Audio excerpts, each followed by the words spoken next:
পৃথিবীতে একজন মানুষই শুধু জানতেন যে তিনি পৃথিবীতে কতদিন বাঁচবেন, সেটা হচ্ছে সাইয়েদনা আদম আলাইহিস সালাম। ওনাকে বলে দেওয়া হয়েছিল উমরুকা আলফু সানা, তুমি পৃথিবীতে বাঁচবে 1000 বছর। কয় বছর? সাইয়েদনা আদমের সামনে অনেকগুলো রূহ রাখা হলো। সাইয়েদনা আদম বললেন, এরা কারা? আল্লাহ বললেন, এরা হচ্ছে নাসালুক, তোমার বংশধর, পৃথিবীতে তোমার পরে এরা পৃথিবীতে আসবে।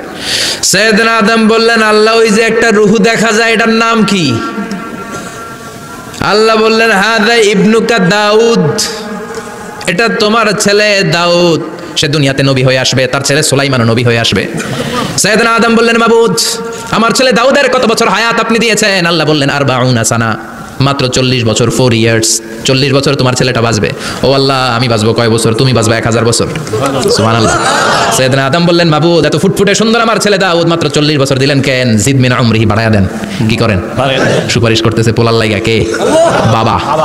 আল্লাহ আপনি বাড়ায়া দেন, আল্লাহকে বাড়ানো যাবে না, লেখা হয়ে গেছে। রুফিআতিল আকলাম ওয়া জাফফাতিস সুহুফ, কলম তুলে নেওয়া হয়েছে আর কালি শুকায় গেছে, আর কিছু করা যাবে? সাইয়েদনা আদম বললেন, মাবুদ আমার 1000 বছর কেন দিলেন?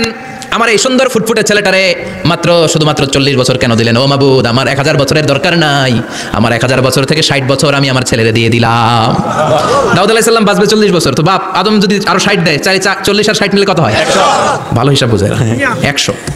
আর আদম আলাইহিস সালাম পেয়েছিলেন 1000 বছর, 60 কমে গেলে রইল কত? 940 বছর পৃথিবীতে থাকার পরে মালাকুল মাউত চলে এসেছে, কারণ এটা on time. The death will come on time, it never late, কখনো দেরি হয় না। আল্লাহ বললেন, লিকুল্লি উম্মাতিন আজালুন ফাইযা জাআ আজালুহুম লা ইস্তাখিরুনা সাআতান ওয়া লা ইস্তাকদিমুন। মৃত্যুর একটা নির্ধারিত সময় আমি বেঁধে দিয়েছি, অন টাইম, অন টাইমেই চলে আসে, 1 সেকেন্ড আগেও আসবে না, 1 সেকেন্ড পরেও আসবে না। 940 বছর বয়সে মালাকুল মাউত এসে হাজির, এসে বলল, জিতু আন আকবাদা রূহাক, রূহ কবজ করতে আসছি।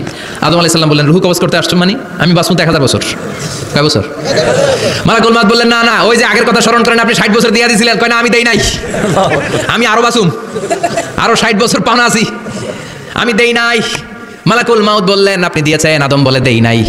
মালাকুল মাউত বলে, আল্লাহ ঘটনা দেখেন, দিয়া কয় দেই নাই। আল্লাহ কয়, থাক, কথা কইস না, আয়া পড়। সুবহানাল্লাহ পড়ে। নাসিয়া আদম ফানাসিয়া বানু, ভুলে গেছেন উনি, আমরা ভুলে যাই, আমরা খেয়ে বলছি খাই নাই, নিছিলাম পকেটে, কয় নেই নাই। এরকম ডাকাইত আছে না নাই? নাসিয়া আদম ফানাসিয়া বানু, বিশ্বনবী বললেন, আদম ভুলেছে তো তার সন্তানরাও ভুলে যায়।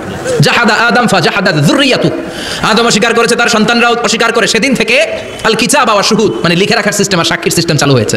সুবহানাল্লাহ পড়েন। সুবহানাল্লাহ। 940 বছর বয়সে মালাকুল মাউত এসে আদম আলাইহিস সালামের রূহ নিতে পারে নাই। উনি 1000 বছর যখন হয়েছে তখন এসে সাইয়েদনা আদম আলাইহিস সালামের রূহ কবজ করেছে। যেই দিন পৃথিবীর প্রথম মানব, প্রথম নবীর রূহ মালাকুল মাউত দুনিয়ায় এসে কবজ করেছে, ওই দিনটাও ছিল জুমাবার। সুবহানাল্লাহ, আল্লাহু আকবার। আবার বিশ্বনবী বললেন, লা তাকুমুস সাআ ইল্লা ফি ইয়াউমিল জুমআহ ইযা যুলজিলাতিল আরদু জিলজালাহা ওয়া আখরাজাতিল আরদু আসকালাহা ইযা রুজ্জাতিল আরদু রাজ্জান ওয়া বুসাতিল জিবালু বাসসা। কিয়ামতের দিন পৃথিবীটাকে একটা প্রকম্পন দিয়ে কাঁপিয়ে দিবে কে? মারাত্মক একটা ঝাঁকুনি দিবে আল্লাহ, পুরো পৃথিবীটা কেঁপে ভেঙে চুরে খান খান হয়ে যাবে। এই ঝাঁকুনি আর আর্থকোয়েক, ভূমিকম্প এর ঘটনাটা যেদিন ঘটবে ওই দিনটাও হচ্ছে জুমার দিন। চিৎকার করে পড়েন সুবহানাল্লাহ।